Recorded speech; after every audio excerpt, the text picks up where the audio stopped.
Shalom Bapak Mama, saudara-saudariku yang terkasih dalam Tuhan kita Yesus Kristus. Selamat berjumpa kembali di Suara Marturia. Hari ini di hari Jumat 5 April 2024. Bapak Mama, saudara-saudariku, kita akan merenungkan bagian firman Tuhan yang terambil dari kitab Matius 28 ayat 16 sampai dengan ayatnya yang ke-20. Sebelum membaca dan merenungkan bagian firman Tuhan ini, mari kita satu di dalam doa. Kita berdoa. Bapa yang baik, Bapa yang begitu mengasihi kami dalam kehidupan kami umat-Mu. Kami bersyukur kepadamu ya Bapa. Hari ini kami masih ada untuk menerima cinta kasih Bapa dalam kehidupan kami. Pada saat ini kami akan membaca dan merenungkan bagian firman-Mu. Mari Bapa Engkau memberkati, sehingga ketika kami merenungkan bagian firman-Mu, kami memahami apa yang menjadi maksud-Mu dalam kehidupan kami. Berfirmanlah kepada kami, karena kami sudah siap untuk mendengarkannya. Amin. Kitab Matius 28 ayat 16 sampai dengan ayatnya yang ke-20. Di bawah perikop perintah untuk memberitakan Injil.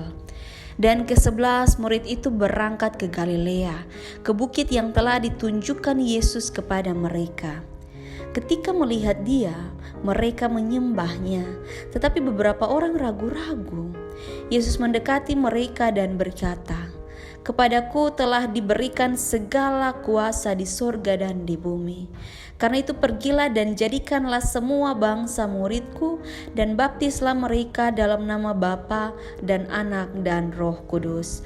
Dan ajarlah mereka melakukan segala sesuatu yang telah kuperintahkan kepadamu. Dan ketahuilah aku menyertai kamu senantiasa sampai kepada akhir zaman." Demikian jauh pembacaan firman Tuhan. Berbahagialah setiap kita yang tidak hanya membaca, merenungkan, tapi juga melakukan dalam kehidupan kita setiap hari. Bapak Mama, saudara-saudariku, Shalom. Ada damai di hati?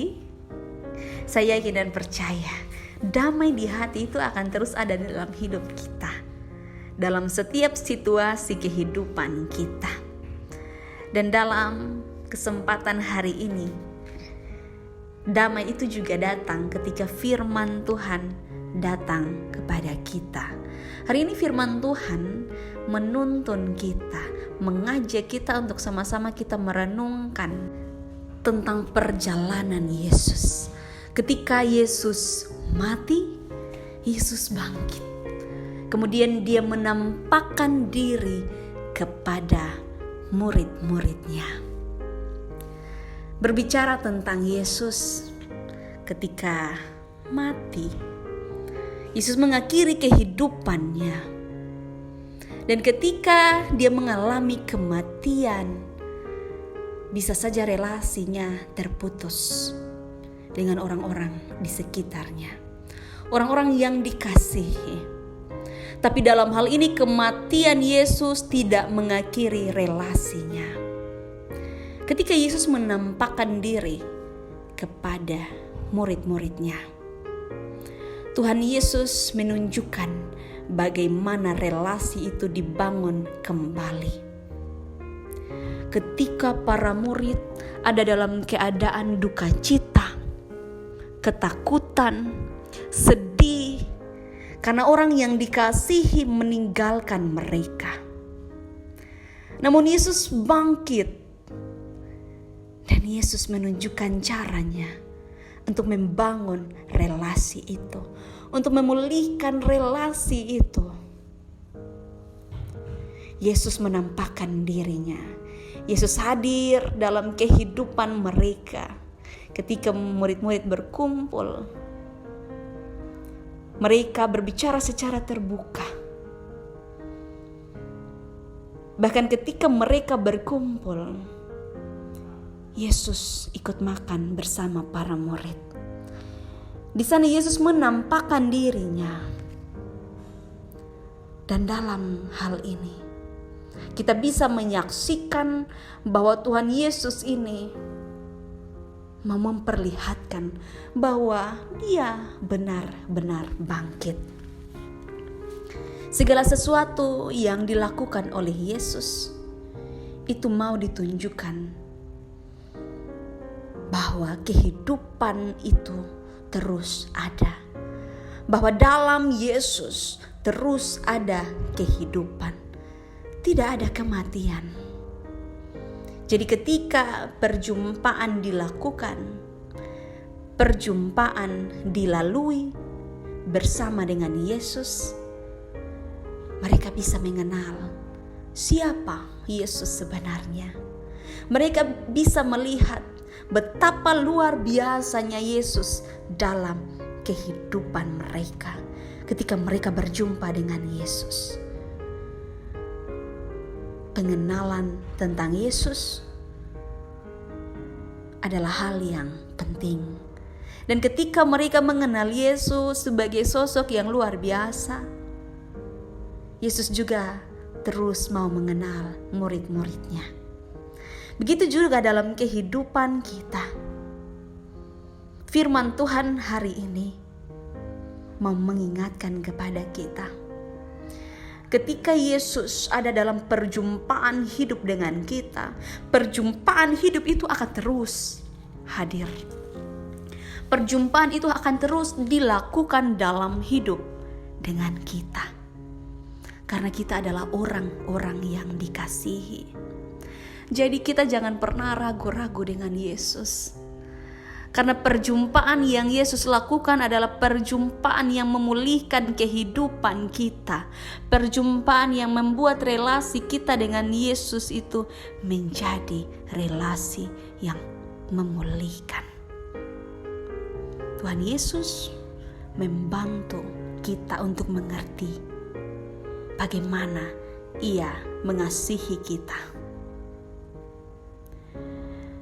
Sebagai orang-orang Kristen, sebagai orang-orang yang mengaku pengikut Kristus, kita percaya ya, kita percaya bahwa perjumpaan kita dengan Yesus adalah perjumpaan yang nyata, perjumpaan yang memulihkan kehidupan kita.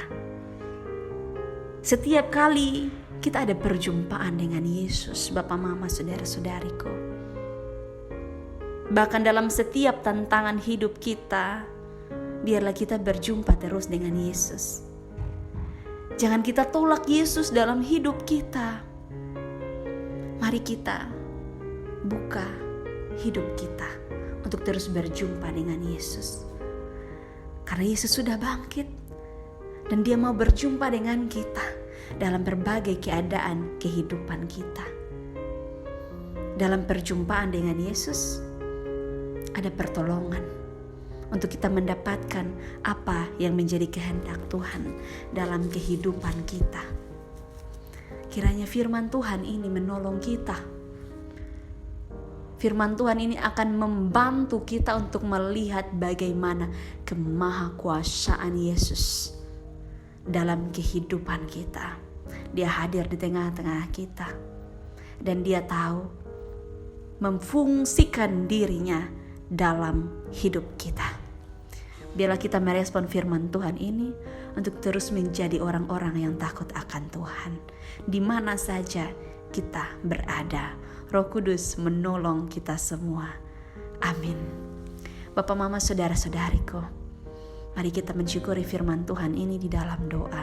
Kita berdoa. Bapa yang baik, Bapa yang mengasihi kami dalam kehidupan ini, Bapa yang tidak pernah meninggalkan kami. Kami sangat bersyukur kepadamu ya Bapa, melalui firman Tuhan yang sudah kami renungkan bersama-sama. Bila firman Tuhan ini menjadi kekuatan bagi kami. Kami berefleksi bahwa kami tahu bahwa kebangkitan Yesus itu mendorong kami untuk terus melakukan perjumpaan dengan Yesus. Terima kasih Bapa di sorga. Biarlah kami terus melakukan yang terbaik bagi hormat dan kemuliaan nama Tuhan di mana saja kami berada. Mari memberkati hidup dan kehidupan kami dari saat ini sampai selama-lamanya. Amin. Bapak Mama, saudara-saudariku, terima kasih telah mendengarkan suara Marturia. Kiranya kita terus menjadi berkat di mana saja kita berada. Tuhan Yesus memberkati.